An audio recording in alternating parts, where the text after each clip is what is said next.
آج کل ایک سوال بہت سے لوگ پوچھ رہے ہیں کہ NGR کمپنی میں پیسے انویسٹ کرنا اور اس سے نفع کمانا یہ کیسا ہے؟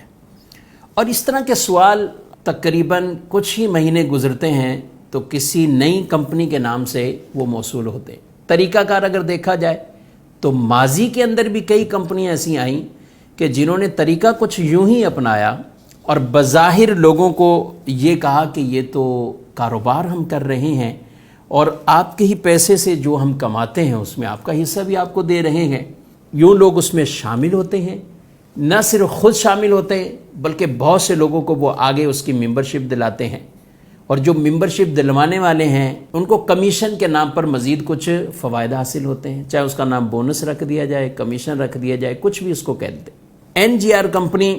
جو یہ کہتے ہیں کہ ہمارا سولر پینل کے حوالے سے کام ہے اور آپ کے پیسے سے ہم یہ بناتے ہیں، اس کو سیل کرتے ہیں، نفع کما کر آپ کو بھی دیتے ہیں۔ اس کمپنی اور اس کے طریقہ کار کے حوالے سے جو کچھ بھی معلومات حاصل ہوئی اور جو ان کا طریقہ کار ہے یہ جائز نہیں ہے۔ اس میں اپنے پیسے لگانا، اس سے نفع کمانا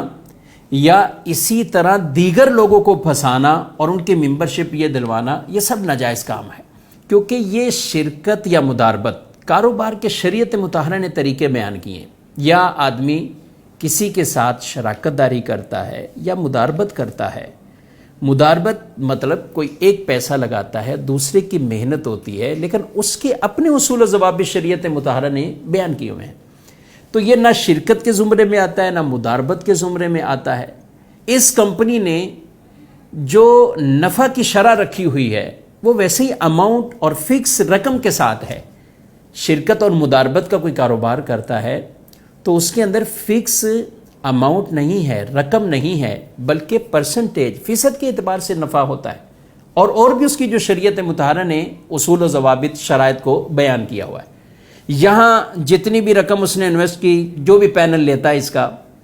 اب جو پینل اس نے ایکٹیو کیا ہوا ہے اس کے مطابق وہ اس کو ہر روز نفع 7 دن بعد اتنا ہے۔ پھر نیا پینل ایکٹیو کرنا چاہے، مزید ایک سے زائد پینل ایکٹیو کرنا چاہیں، یہ بھی آپشن انہوں نے دیے ہوئے ہیں۔ اس طریقے سے لوگوں کے پیسے ان کے پاس پہنچتے ہیں اور وہ ان کی رقم محفوظ رکھتے ہوئے، یعنی ان کا یہی کہنا ہے کہ آپ کی رقم جتنی آپ چاہو آپ پھر اپنی واپسی لے لیں گے، اس میں نقصان کا کوئی پہلو نہیں ہے۔ تو حقیقت کے طور پہ دیکھا جائے تو یہ سود ہے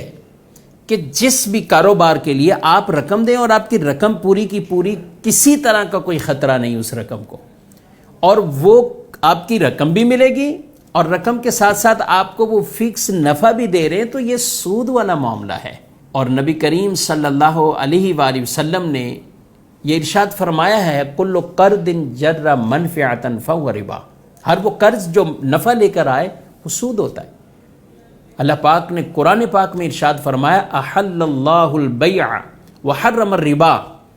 اللہ نے تجارت کو حلال کیا ہے لیکن سود کو کیا ہے؟ حرام فرمایا ہے۔ تو میرے محترم مسلمان بھائیوں، نہ خود ایسی جگہ پہ اپنے آپ کو پھنسانا چاہیے نہ دوسروں کو۔ خود تو پھنس گیا آدمی، اب وہ اپنا فائدہ اور نفع حاصل کرنے کے لیے 4 آدمیوں کو مزید اس میں پھنساتا ہے۔ 4 لے کر آ جاؤ، 5 لے کر آ جاؤ، پھر جتنی وہ انویسٹ کریں گے اس کے مطابق چونکہ اس کو نفع نظر آ رہا ہوتا ہے، پھر وہ بھی افراد جس میں اس نے محنت ہی نہیں کی کسی طرح کی، ان کا بھی نفع اور کمیشن کے طور پر ان کو مل رہا ہوتا ہے۔ تو یہ شرعاً درست نہیں ہے۔ خود بھی پیسے اس میں انویسٹ نہ کریں اور نہ ہی اپنے کسی اور دوسرے مسلمان بھائیوں کے ساتھ یہ کھیل کھیلا جائے اور ان کو بھی اس میں پھنسایا جائے، کیونکہ بسا اوقات آدمی اپنی ایک بوٹی حاصل کرنے کے لیے دوسرے کا پورا جانور ہی ذبح کر دیتا ہے۔ جی ہاں، یہ محاورہ یا یہ جملہ تو بہت آپ نے سنا ہے۔ تو ایسا ہی کچھ معاملہ اس طرح کی کاروبار میں ہوتا ہے کہ جس میں لوگوں کو پھنسا دیا جاتا ہے۔ شروع کے کچھ لوگوں کو نفع بھی مل جاتا ہے، وہ بڑے خوش ہوتے ہیں، مہینے میں اتنے کما لیے، یہ کما لیا، لیکن بعد میں جو اتنے لوگوں کو پھنسا دیا تو نہ خود پھنسیں نہ دوسروں کو اس چکر میں کوئی پھنسائیں۔ اگر کوئی اس طرح کا سودی نفع یہ حاصل کر چکا ہے تو بلا نیت ثواب وہ فقراء پر اسے تصدق کرے اور اللہ کی بارگاہ میں سچی توبہ بھی کرے۔ اور یہ کوئی آج کی کمپنیاں نہیں ہیں، اس طرح کے کئی ایسے آتے۔ کبھی کوئی بائکیں لے کر آ جاتا ہے، مارکیٹ میں بائک 80,000 کی ہے تو ہم آپ کو 25,000 کی دے دیں گے، ہم آپ کے ساتھ یہ معاملہ کریں گے، لیکن کچھ ہی دنوں میں پھر راز کھل جاتے ہیں، پھر معاملہ سامنے آتے ہیں۔ اسی طرح اور کئی اس طرح کی کمپنیاں ابھی بھی ہیں اور ماضی کے اندر بھی مختلف ناموں سے کمپنیاں آئی ہیں اور اس طرح کا جال بچھا کر ایک اچھا خاصا لوگوں سے پیسہ اکٹھا کیا اور خود غائب ہو گئے،